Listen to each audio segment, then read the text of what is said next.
Hey, thank you for joining me today. This is Take 5 with Pastor Laf, and it's Friday, the last day of this week at least. I'm still looking at Psalm chapter 14. We talked a bit about fools, then we talked about how people really don't necessarily seek God, that He seeks us. We've also looked at the word understand in verse 2. Let's look at verse 4. Have all the workers of iniquity no knowledge, who eat up my people as they eat bread, and do not call on the Lord? There they are in great fear, for God is with the generation of the righteous. You shame the counsel of the poor, but the Lord is his refuge. Oh, that the salvation of Israel would come out of Zion. When the Lord brings back the captivity of his people, let Jacob rejoice and Israel be glad. Let's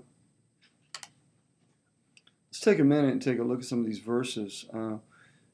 Verse 4 is really interesting. Have the workers of iniquity no knowledge, who eat up my people as they eat bread and do not call upon the Lord. It's very interesting. That's kind of a way of saying, are all the people who work iniquity, are they stupid? That's really that way to ask that question. They eat up my people as bread. People don't realize it, but when people do things, when they're abusive in any way, vile toward believers, they really are very unwise people. Because see, the Lord is our protector. He's our shield. Even when Saul in the New Testament was, killing or apprehending Christians and having them brought before, the courts and so forth. Even he, when he was in the midst of that, Jesus basically knocked him off his horse and said, "Wait a second. You're kicking against me. You're fighting against me. You're not just fighting against Christians. You're dealing with me. Do you understand that?"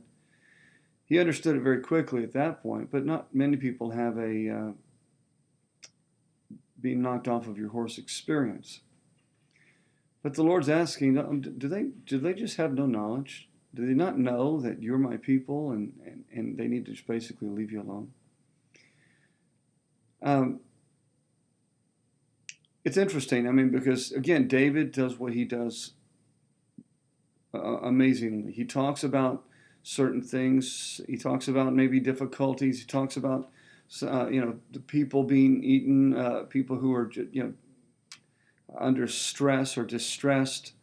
Talks about the people being shamed and so forth. People who are believers in those being shamed, the Israelites. But then he comes up in verse 7 and he says, "Oh, that the salvation of Israel would come out of Zion. When the Lord brings back the captivity of his people, let Jacob rejoice and Israel be glad." Well, actually, I looked at that, and that wording isn't necessarily like that. Now, I'm not a scholar. I can't tell you that I know how it was intended to be, but I believe it's very possible that it could have been easily translated that the salvation of Israel comes from Zion. Could have been a statement. Not that, that I wish that it would, but the salvation of Israel comes from Zion. And I want you to know that that's a statement of faith that we need to actually have on our lips. That the God of our salvation, man, he is close and he is not going to continue to put up with all this junk. I love the last part of verse 7. When the Lord brings back the captivity of his people, let Jacob rejoice and Israel be glad. The word when actually isn't there. And basically it's saying the Lord brings back the captivity. So let Jacob rejoice, Israel be glad. Listen, another statement of faith that the Lord's going to turn things around.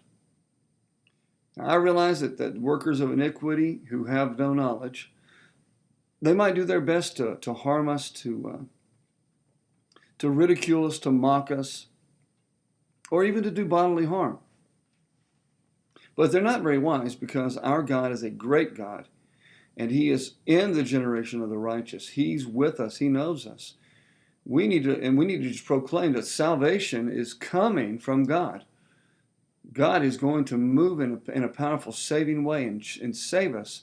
And he's going to turn our captivity around. He's going to take all the things that they've been trying, that the world or that the enemy tries to steal or take from us, that the Lord is going to turn these things around, and we will end up in a place of rejoicing.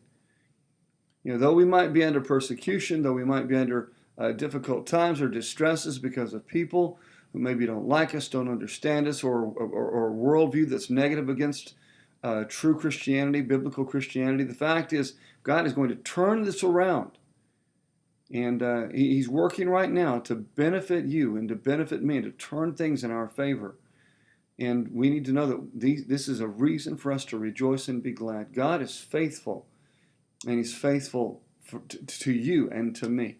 Trust him, believe in him, and rest in his faithfulness. Thanks for taking the time with me today. God bless you. Bye-bye.